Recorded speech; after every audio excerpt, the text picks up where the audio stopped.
Assalamualaikum warahmatullahi wabarakatuh. Selamat malam. Kembali lagi dengan saya Erik Estrada di Estrada Media, satu-satunya media yang benar-benar beda. Nah, kali ini saya akan membacakan korban dugaan kekerasan seksual oleh seniman Solo belum lapor polisi. Spekham hak korban. Tribun News. Lagi-lagi pelecehan seksual, lagi-lagi pelecehan seksual. Oke. Jujur maaf, aku paling gedeng sing jenenge peli-peli celutak. Kowe kuwi iso mbayar, kowe jajano, apa meneh kowe pegawe, terus sing cah sekolah yang nganti diutang-utangke kok. Pak Pir, rada cepet sithik oleh. Nah, gas rada cepet. Kita jadi gini. Ternyata aku kenal sama lawyernya. Karena lawyernya juga menjadi lawyerku di kasus Batik Joyodipoku dalam Kalitan. Kalau kalian lihat postinganku, jadi aku ngontrak, ini cerita sedikit nih. Aku ngontrak 4 tahun, tapi ternyata itu suratnya digadaikan dan dia nggak bayar, mau nggak mau harus dikosongkan. Tapi kan aku nggak tahu. Ya ada omongan sih, maksudnya dongakno ya Pak, nek iki mbok dol aku iso nuku. Ya balik lagi itu aku serahkan kepada Allah Subhanahu wa taala. Ya namanya manusia hanya bisa berserah diri dan pasrah. Tapi pasrahnya tidak luput dari ikhtiar. Harus ikhtiar dan berusaha. Karena pelangganku Batik Joyodipo itu udah banyak.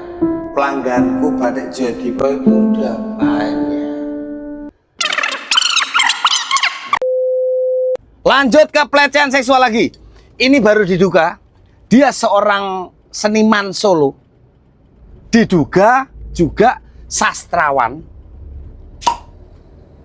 Yang jadi ditakutkan itu katanya tuh ada komen, aku membaca komen netizen, karena pengajar. Nah, sejauh apa proses hukum yang sudah berjalan selama ini di kota Solo? Karena terus terang sebagai warga kota Solo saya tidak mencari apapun. Saya hanya mencari, karena aku mantan Mokondo, jadi aku iso ngrasake wong wedok-wedok. Jadi aku akan nelpon dulu ya bentar. Udah di mana dia? Langsung ke tempat? Iya, ini langsung telepon. Iya, langsung. Kiri, berarti belok kiri, soto-soto kiri. Aman. Pelan-pelan aja tapi ini aku posisi telepon. Waalaikumsalam. Pak Lawyer, posisi di mana? Di daerah Kalitan. Daerah Kalitan, pas banget Pak. Saya sekarang ada di Kalitan, tepatnya di Soto Ricis. Pak, pasnya di mana? Sherlock aja ya? Oh ya boleh. Iya, makasih Pak. Selamat malam. Pas banget, ini nggak ngepas, ini bukan settingan sama sekali. Jenenge berarti terima kasih buat Pak Lawyer tidak menghabiskan bensinku metok sampean. Bro ini Kalitan bro di Sherlock. Kanan ini tempatnya ini nih. Belok kanan. Nah. Oke, seperti biasa kita akan langsung jemput Pak Lawyernya. Wah, pakai kamera burem iki mosok. Le. Nah, kamera burem iki le. Yuk. Satu, sini. Yuk, kita jemput dulu ya Pak Lawyer ya. Sikat.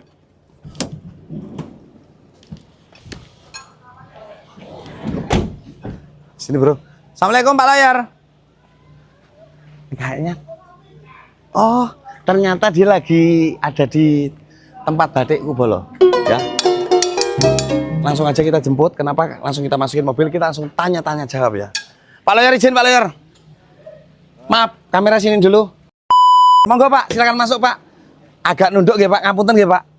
Amit. Silakan masuk. Nggih, monggo. Amit, nggih, awas. Ngapunten niki Pak, studione Pak. Silakan Pak duduk Pak. Monggo. Asik ya Pak. Pokoknya kalau udah masuk di mobil ini Pak,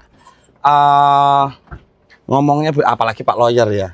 Kenalan dulu Pak, mungkin pemirsa belum kenal. Ini lawyer saya juga ini. Iya. Siapa Pak? Saya Ahmad Bahrudin. Biasa di Pak Bakri gitu panggilannya? Bahrudin. Ya. Bahrudin. Ini adalah lawyer saya juga. Beliau itu orang yang luar biasa, dedikasinya di hukum luar biasa. Jalan Pak Pir.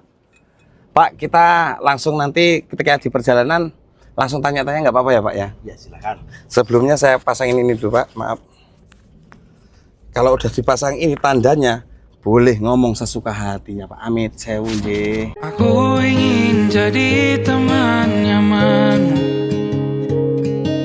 tempat kau hilangkan keluh kesahmu. Ya, Pak Barudin, aku kan tadi habis baca artikel pelecehan seksual lagi oleh seniman Solo. Proses spekhamnya atau apa gitu, Tribun News. Boleh diceritain Pak, korbannya gimana, terus langkah hukum yang sudah dilakukan seperti apa? Monggo. Ya, awalnya korban datang ke kantor saya. Nggih. Itu maaf, ini kantor saya sebuah NGO di Solo. Nggih, di Itu Solo, nggih. yang memang konsen dalam korban-korban perempuan. Oh, khusus ya Pak ya? Nah, Nggih, itu nggih. mengadukan terkait dengan permasalahannya. Itu Nggih. sudah kita terima, kita eksplor tentang permasalahannya. Oke. Itu. Nah, terus kemudian di satu sisi korban itu juga menulis di medsos. Oh, iya iya iya. Nah, itu sampai ke beberapa medsos kan luas. Luas, Itu sampai, termasuk saya up itu Pak. ya gitu. Iya, termasuk saya up. Terima Nggih. kasih. Nah, akhirnya kan sampai juga mendapat respon dari Kementerian PPA. Nggih, Gitu. nggih, Nah, nggih. di situ memberikan sebuah statement juga Siap. bahwa korban ini memang korban dari sebuah pelecehan seksual dan memang harus mendapatkan Perlindungan, perlindungan ya, Pak, ya? itu. Oke. Nah, disitulah kemudian kementerian itu memberikan rekomendasi Nggih. ke PPA di Kabupaten Boyolali karena Boyolali. alamatnya dari korban, Korban itu Boyolali. Boyolali. Oh. Akhirnya kita koordinasi, kita olah pelajari kasusnya Kasusnya, tersebut. Ternyata kasus itu tempat kejadiannya ada di wilayah Kabupaten Sukoharjo. Oh, TKP-nya di Kabupaten Sukoharjo. Terus korbannya Boyolali. Ya. Nah, kemarin soalnya desus-desusnya tuh warga Solo, Pak. Tapi pelaku sendiri, Pak. Kalau boleh dibocorin, Pak. Ya, pelaku merupakan Seniman Solo. seniman. Dia itu Anak band, Pak. ya salah satunya itu, tapi yang Vokalis? setahu saya itu dia itu juga penulis itu dan Sastrawan. Hmm. Oh, tukang Gitu. penulis ya. Ya. Bukan tukang nulis. Oke, Pak. Itu status pelaku sekarang itu sudah tersangka atau masih diduga atau gimana, Pak?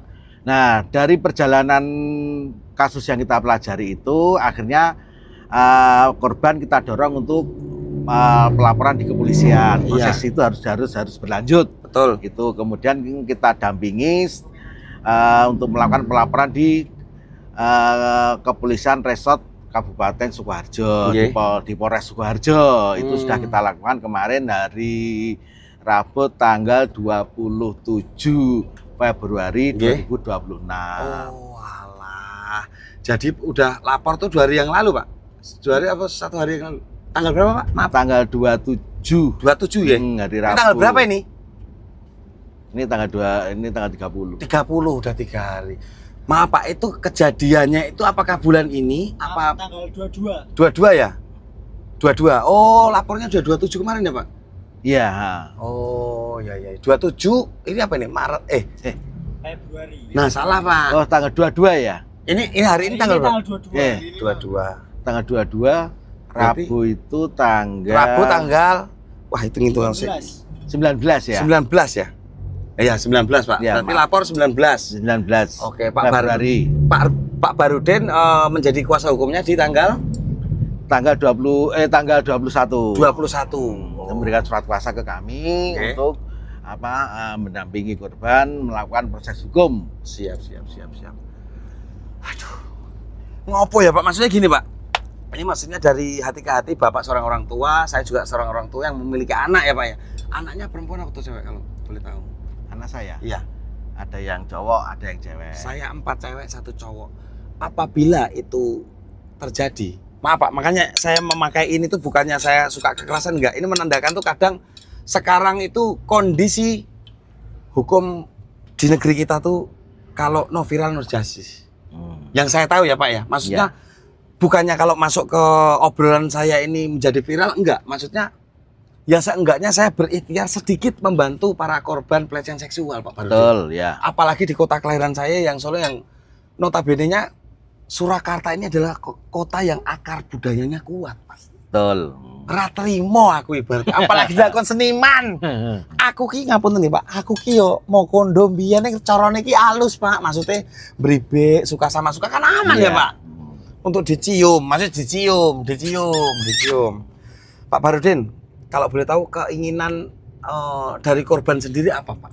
Secara Keinginan korban ya pelaku itu harus mendapatkan hukuman sesuai dengan apa yang dia lakukan itu dilakukannya kalau boleh tahu sekali, 2 kali atau berulang kali atas dasar paksaan atau gimana Pak? Ya artinya kan awalnya kan korban itu kenal dengan pelaku itu kenal sebagai teman, sebagai mentor karena korban Pengajar. itu juga banyak belajar terhadap pelaku tersebut yang dianggap dia itu mempunyai orang yang punya kemampuan. Oke, sebentar maaf ya Pak. Di depan ada teh gardu ya nanti ya. Langsung kanan aja ya. Kita minum dulu Pak teh gardu Pak. Enak teh gardu teh wong Solo. Ngapunten nggih Pak, saya potong ya Pak nggih. Ya. Sekarang ono entuk bensin ya. Ya. Teh gardu masih lurus ya? Gatsu ya? Oh, masih lagi, Pak. Hah? Masih lurus. Oh iya. Kabarin ya kalau udah ya. Lanjut ya Pak. Ngapunten, lanjut Pak. Tadi saya sampai mana ya tadi? Teh gardu aduh. Sampai proses hukum. Oh, proses hukum betul. Yang diinginkan adalah karena dia suka nulis, mungkin dia kagum dengan tulis-tulisannya. Inisialnya apa Pak? PS ya? Ya, PS. PS. Bukan Bang Putra Siregar, bukan Bang.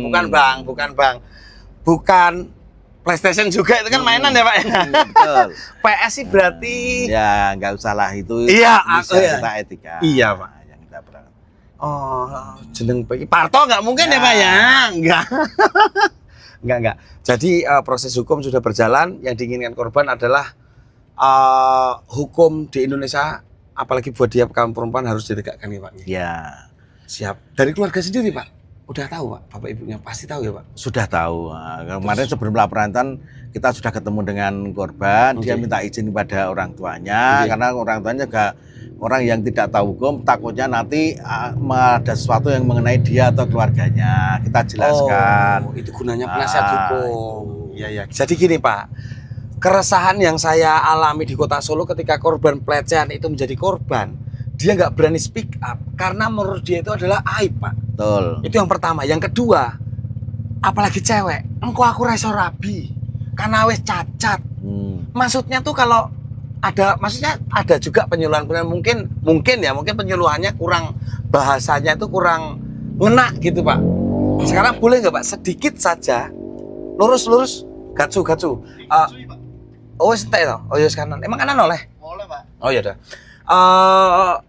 Kalau boleh diomongin Pak, maksudnya hak sebagai korban pelecehan ini kalaupun disembunyikan gen wong dunia, maksudnya kalau menasional ya Pak, itu nggak tahu bisa kan Pak?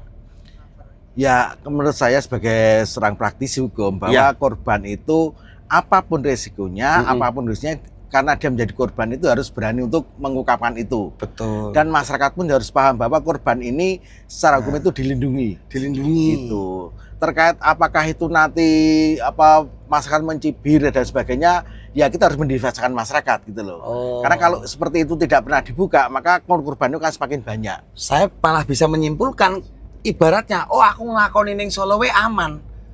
Malah itu bisa dibilang indikasi bom waktu yang akan menjadikan si pelaku ini Iya, predator, Pak. betul. Akan ada korban-korban yang lain. Betul. Berarti bisa dibilang orang-orang yang nggak speak up ini, cewek-cewek yang nggak speak up ini adalah salah satu bertambahnya korban bisa Pak kalau dia nggak ngelapor. Ya betul. Karena saat ini itu sebenarnya di Solo itu banyak terjadi. Betul. Oke, terus Itu kanan. banyak Golek terjadi kasus seperti itu. Ah. Dan kita dorong harus laporan gitu loh.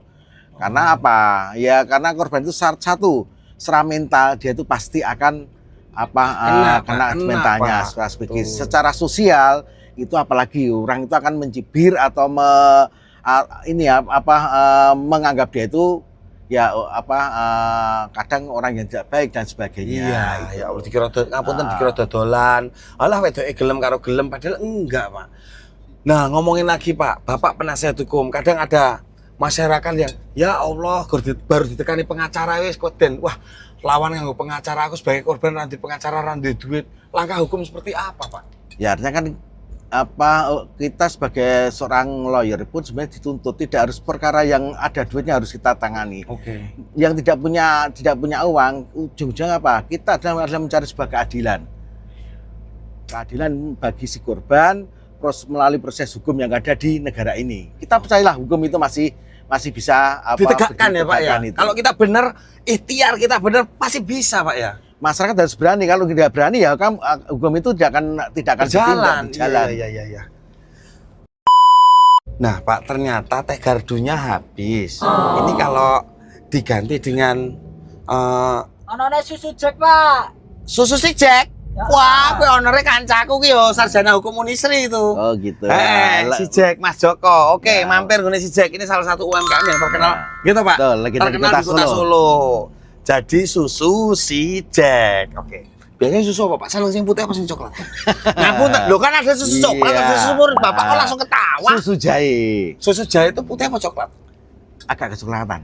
Oh, suka yang agak kecoklatan Iya. ya? Karena jahe itu tadi ya Pak? Iya. Itu kalau udah masuk dalam ini panas ya Pak? Anget. Iya, enak. Hangat. Anget. Oh, berarti Hilangkan masuk angin. Itu. Nek dikeroki ya iso ya Pak? Iya. Iya. Pak Marudin. Ah, lucu. Aku kaget bareng lihat. Wah, lah kok lawyerku juga ini. Beliau juga ini, Masya Allah. Sebentar, sebelah kiri ya? Iya, Pak. Ya. Yuk, langsung kita pakai kamera HP. Ya, HP burem saya. Kita minum. Oh, enggak apa-apa, enggak usah parkir. Langsung isi kiri aja, yang penting enggak ngalangi jalan. Nah, langsung kita pakai kamera. Oke, yuk. Ini masuk.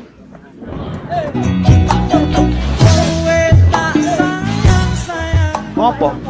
Hah? Oh, Pak Barudin yang ketahui siapa Pak. Pak, monggo Pak. Aman. Amit ya Pak ya. Kira isi weh. Sini Pak. Wah, ini si susu Jack iki, UMKM Solo Mas. Susu jahe satu, saya susu es susu murni. Ini Pak, jadi UMKM Solo itu banyak banget Pak. Ya. Putih Mondo. Mondo ini tapi agak kemanis-manisan. Susu putih Pak soalnya. Iya. Gitu Pak. Iya. Bro. Bro kasih bro. Balangnya dasmu plak ngono. Susunya nganggo susu sapi napa susu asli, Pak? Nah, ya susu sapi asli, ra mungkin pentil babi. Nggih Pak, ngapunten le Pak. Ngapunten le. Iki piye to iki? Jadi ini tuh juga praktisi hukum Mas Joko ini. Mas Joko ini lulusan Unisri juga nih Pak. Mas Joko nih ndi Mas? Iki lho le. Kowe rapek.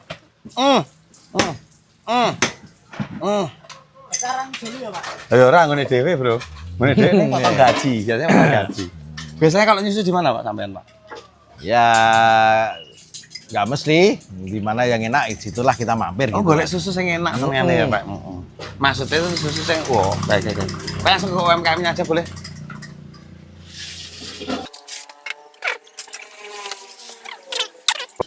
Monggo, Pak. Ya, terima kasih. Oke.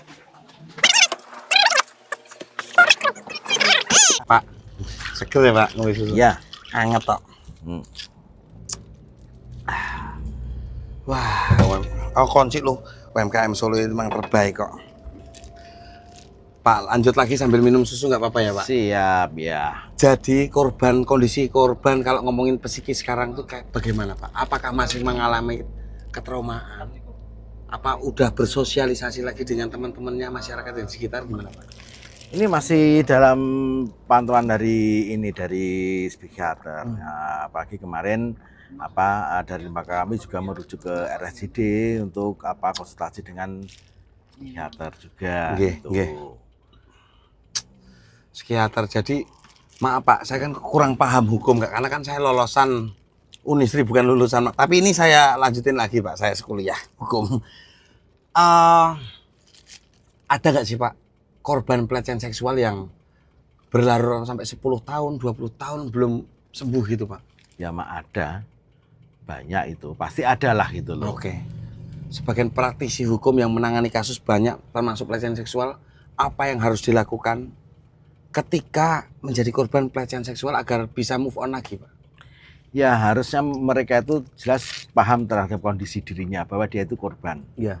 Terus kemudian dia harus berani melakukan langkah-langkah langkah-langkah terkait dengan apa yang harus dilakukan, pembelaan terhadap dirinya Bentar, sendiri. ya. Itu melakukan apa Langkah hukum itu pengaduan, tadi, ya, itu yang dan kemudian juga bagaimana peran negara terhadap para korban ini juga itu juga harus gitu, untuk juga negara harus punya peran bagaimana melindungi para korban-korban pelecehan ini juga gitu. Makanya kan peran negara kita kalau nggak salah ada apa Pak, PPA, Kementerian Perempuan dan Anak. Perempuan dan Anak. Nah itu di Solo sendiri kalau terjadi lagi nih Pak, step-stepnya seperti apa Pak? Pertama harus lapor polisi atau gimana Pak? Step-stepnya kalau terjadi pelecehan seksual. Nih, Kalau apa korban itu dia berani dan tahu tentang langkah-langkah yang dilakukan, silakan mau maju sendiri juga tidak masalah gitu kan. nggak ada lawyer nggak apa-apa. Tidak apa-apa, tidak harus. Nah, ketika dia itu tidak paham terkait dengan proses hukum, lah silakan dia cari lawyer yang mempunyai attitude, yang mempunyai kepedulian terhadap persoalan Perempuan, dana ya, Pak, ya. perempuan. Pak Barudin sendiri kebanyakan Pak selama jadi penasihat hukum menangani kasus apa Pak? Ya kami kalau sebagai pengacara profesional ya banyak perkara gitu kan. Kan ada yang banyak nih kayak teman saya, salah satu contohnya tuh aku seringnya perceraian Rik. Ya perceraian juga ada, terus perdata yang lain juga ada, pidana pun juga ada kan, seperti itu. Artinya kan kita juga tidak boleh menolak perkara selama itu ada dasar hukumnya itu. Iya. Dan boleh saya ini nanya ya Pak ya, dari masyarakat awam lah, anggap aku wong bodoh. Apakah boleh seorang aparatur hukum dalam tanda kutip oknum polisi menyimpulkan kasus Pak? Contoh saya lapor nih Pak, saya mengalami pelecehan seksual. Raiso, wong kowe gelem diajak ning kos-kosan kok. Jadi Itu kan menyimpulkan kan Pak? Iya, jadi sebenarnya kan kepolisian itu tidak boleh menolak perkara yang diadukan oleh masyarakat. Oh. Terkait nanti perkara itu ada terpenuhi unsur-unsur hukumnya, terpenuhi unsur pidananya, nanti ada proses. Iya. Karena ada pemeriksaan saksi, pemeriksaan dari teradu, pemeriksaan korban, alat-alat bukti yang dan sebagainya. Itulah polisi nanti itu akan diolah gitu loh. Kemudian setelah ada bahasanya itu gelar perkara, di situ baru itu bisa menyimpulkan apakah aduan atau pelaporan ini terpenuhi unsur-unsur hukumnya, ada yang unsur pidananya atau tidak. Oh, sorry. Kalau gelar perkara itu berarti pelaku udah tersangka, Pak? Iya, nanti polisi akan menemukan bahwa ini benar korban, terus ini pelaku benar melakukan sebuah tindakan pidana. Iya. Oh, siap. Aduh, hampir sampai nih. Berarti habis ini kita closing ya. Terima kasih Pak Barudin, saya mengganggu waktunya yang Bapak super duper sibuk, ya, apalagi ini hari malam Minggu. Dari tadi susunya pegang terus Pak, nggak diminum. Iya. Bapak Ya kan, suka megangnya susu, megangnya susu nggak mau diminum. Kan menjawab Pak. Oh iya, enggak etis dong iya, kalau betul, Pak. ngomong sama Betul, bisa Jadiot, aja namanya gitu kan. pengacara ya, pinter ya. Oke, buat warga Solo khususnya, saya Riki Selada sebagai anak seniman asli kota Surakarta, itu tadi udah banyak tip-tip yang diberikan oleh Pak Barudin. Jangan biarkan para pelit-pelit celutak ini berkeliaran di kota Solo. Pokoknya ketika kalian butuh bantuan hukum seperti yang dicontohkan Pak Barudin, harus berani speak up. Karena kalau tidak speak up, kalian termasuk bisa dibilang salah satu faktor yang bertambahnya korban pelecehan seksual. Saya Riki Selada, Estrada Media, satu-satunya media yang berani beda, bersama Pak Barudin. Kita kawal kasusnya sampai dengan selesai. Tidak ada kata damai buat pelecehan seksual. Assalamualaikum warahmatullahi wabarakatuh. Terima kasih Pak.